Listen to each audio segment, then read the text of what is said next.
Assalamualaikum sahabat setia yang selalu dalam lindungan Allah Subhanahu wa Ta'ala. Hari ini saya akan menceritakan tentang perjalanan seorang pemuda sukses dengan penuh lika-liku kehidupan, hingga sampai di titik di mana kesuksesan sejati adalah dekat dengan Sang Pencipta. Namun sebelumnya saya sarankan untuk menulis doa sesuai dengan hajat kalian masing-masing di kolom komentar, agar doa kalian banyak yang mengaminkannya. Like dan subscribe ke channel ini, sangat membantu menyebarluaskan dakwah Islam, semoga menjadi amal jariah di akhirat kelak untuk kita semua. Alif, seorang pengusaha sukses yang memiliki berbagai bisnis besar di kota, adalah lambang kesuksesan modern. Di usia 35 tahun, ia telah memiliki hampir segala hal yang bisa dibayangkan. Rumah mewah di kawasan elit, deretan mobil sport mewah, dan aset investasi yang tersebar di beberapa negara. Hidupnya serba cepat, penuh dengan rapat, perjalanan bisnis, dan pesta eksklusif yang tak pernah sepi dari hingar-bingar. Meskipun Alif selalu tampak sibuk, dia tidak pernah benar-benar memikirkan apa yang hilang dalam hidupnya. Hidupnya diisi dengan kesuksesan duniawi, tetapi di balik itu, ada perasaan sepi dan hampa yang mengganggunya setiap malam. Alif jarang pulang ke rumah orang tuanya di desa, bahkan seringkali tidak menyempatkan diri untuk berbicara dengan mereka. Baginya, masa-masa sederhana itu sudah berlalu, kini ia adalah bagian dari lingkaran orang-orang kaya dan berpengaruh. Ayah dan ibunya adalah orang tua yang religius, selalu mengingatkan Alif tentang pentingnya sholat dan menjalankan ajaran Islam. Mereka sering khawatir melihat perubahan pada anak mereka, tetapi Alif selalu mengatakan, aku sibuk, Ini demi masa depan kita semua." Dia mengabaikan nasihat dan peringatan orang tuanya, karena merasa apa yang ia capai sekarang adalah hasil kerja keras dan kecerdasannya sendiri. Setiap hari, hidup Alif dipenuhi dengan kesibukan yang tak pernah berhenti. Pekerjaan, rapat, dan jaringan bisnis membuatnya merasa dirinya selalu dibutuhkan. Namun, di tengah-tengah segala kesibukan itu, ada perasaan yang terus menghantuinya. Perasaan bahwa ia kehilangan arah. Bahkan di saat ia menghabiskan malam di pesta-pesta besar, minuman mahal di tangan dan tawa keras di sekelilingnya, Alif tetap merasakan kekosongan yang tidak bisa diisi dengan materi.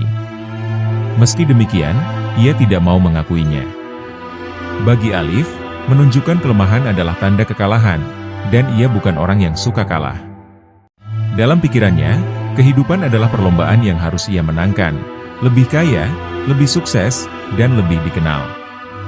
Namun, dalam hatinya, ada sesuatu yang salah, meski ia tidak bisa mengartikulasikan apa yang hilang dalam hidupnya. Kehidupan Alif yang dulu penuh dengan kejayaan mulai terguncang saat salah satu proyek besar yang ia kerjakan mengalami kegagalan. Alif telah menginvestasikan jumlah besar dalam proyek properti di luar negeri, tetapi karena masalah hukum yang tidak terduga, proyek itu runtuh. Masalah ini bukan hanya berdampak pada keuangan, tetapi juga pada reputasi Alif di mata para investor dan rekan bisnis. Kabar kegagalan itu menyebar dengan cepat. Alif yang dulu selalu dielu-elukan sebagai pengusaha muda berbakat kini menjadi bahan pembicaraan negatif. Media melaporkan skandal tersebut dengan tajam, membuat reputasi yang ia bangun bertahun-tahun hancur dalam sekejap. Teleponnya mulai berhenti berdering, banyak mitra bisnis yang menjauh, dan investor menarik diri dari proyek-proyek lainnya. Dalam hitungan bulan, asetnya mulai tergerus untuk membayar kerugian. Alif merasa dunianya runtuh. Dia yang terbiasa hidup dalam kendali penuh, kini merasa semua hal yang ia bangun hilang begitu saja. Ia mulai merasakan tekanan yang luar biasa. Tak jarang, ia duduk sendiri di kantornya yang megah, merenung dan berusaha memahami bagaimana semuanya bisa berantakan secepat ini. Teman-teman yang dulu selalu ada untuk berpesta dengannya kini menghilang satu persatu, seolah mereka hanya ada ketika ia berada di puncak kejayaan. Kehidupan pribadi Alif juga tidak luput dari dampaknya. Hubungannya dengan keluarga yang dulu sudah renggang semakin buruk. Ia merasa tidak memiliki tempat untuk kembali, tidak ada yang bisa memahami apa yang ia alami. Di tengah malam, ia sering terbangun, duduk sendirian di kamar, merasakan tekanan berat di dadanya. Alif mulai menyadari bahwa ada sesuatu yang hilang dalam hidupnya, sesuatu yang tidak bisa dibeli dengan uang atau diraih melalui kesuksesan duniawi. Di tengah keterpurukan yang semakin dalam, Alif merasa seperti kehilangan arah. Suatu malam, dalam keadaan putus asa, ia berjalan sendirian tanpa tujuan di jalanan kota yang biasa ia lewati dengan mobil mewahnya. Namun, Malam itu berbeda. Alif merasa kosong, seperti berjalan tanpa arah di kehidupan yang dulu penuh dengan kejelasan.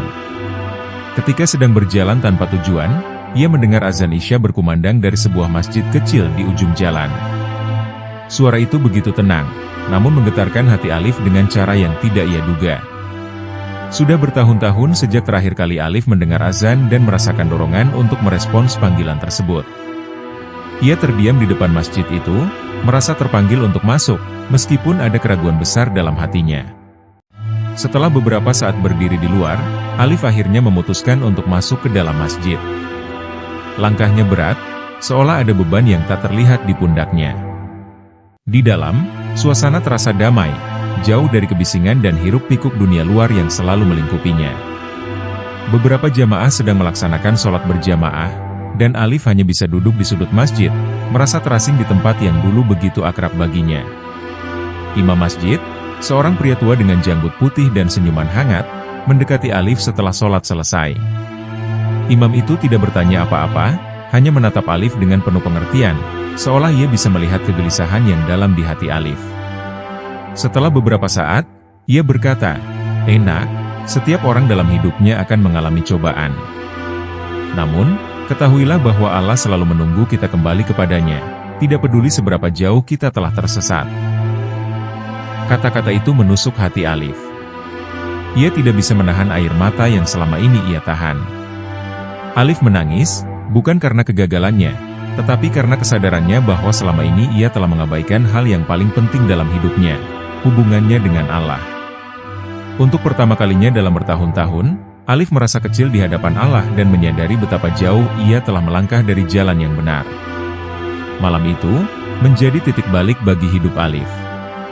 Ia mulai merasa bahwa semua cobaan yang ia alami adalah bagian dari rencana Allah untuk menyadarkannya. Ia mulai mengunjungi masjid lebih sering, dan perlahan kembali ke sholat 5 waktu yang dulu ia abaikan. Setiap sujud yang ia lakukan menjadi pengingat bahwa hidup di dunia ini hanyalah sementara, dan bahwa kekayaan dan kesuksesan duniawi tidak akan berarti tanpa keberkahan dari Allah. Namun, proses kembali ke jalan yang benar bukanlah sesuatu yang mudah bagi Alif. Ada banyak godaan yang datang. Teman-teman lamanya terus mencoba menariknya kembali ke kehidupan mewah yang penuh dengan kesenangan duniawi. Mereka mengundang Alif ke pesta, menawarkan proyek-proyek baru yang menggiurkan, tetapi kali ini Alif merasa berbeda. Meskipun godaan itu besar, ada rasa damai yang ia temukan dalam sholat dan dalam membaca Al-Quran yang jauh lebih berharga dari semua tawaran itu. Alif juga mulai belajar tentang arti penting zakat dan sedekah. Dulu, ia selalu merasa bahwa hartanya adalah hasil dari usahanya sendiri dan tidak perlu dibagikan kepada orang lain.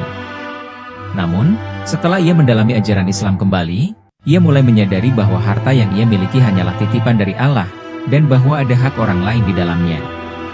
Ia mulai memberikan sebagian hartanya kepada orang-orang miskin, dan merasakan kebahagiaan yang berbeda, kebahagiaan yang datang dari memberi, bukan dari memiliki. Selain memperbaiki hubungannya dengan Allah, Alif juga merasa perlu untuk memperbaiki hubungannya dengan orang-orang di sekitarnya, terutama keluarganya. Sudah lama ia menjauh dari ayah dan ibunya, merasa bahwa hidupnya yang sibuk dan sukses tidak lagi membutuhkan kehadiran mereka. Namun, kini Alif menyadari betapa salahnya pandangan itu.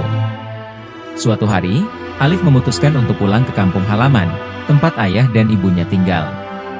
Ia merasa sangat bersalah karena selama ini telah mengabaikan mereka. Ketika sampai di rumah, ia disambut oleh ayahnya dengan pelukan hangat, meskipun Alif bisa melihat tanda-tanda penuaan di wajah orang tuanya yang dulu terlihat kuat. Dengan air mata yang mengalir, Alif memeluk ayahnya dan berkata, Ayah, maafkan aku. Aku telah melupakan kalian dan mengabaikan ajaran yang kalian berikan." Ayahnya hanya tersenyum dan berkata, "Enak, tidak ada yang lebih membahagiakan bagi orang tua selain melihat anaknya kembali ke jalan yang benar. Kami selalu mendoakanmu, dan Allah selalu mendengar doa-doa kami." Alif merasa sangat bersyukur atas pengampunan orang tuanya dan kasih sayang yang mereka berikan. Dia mulai rutin mengunjungi mereka, dan setiap kali pulang, ia merasakan kedamaian yang tidak pernah ia dapatkan di kehidupan kota yang sibuk.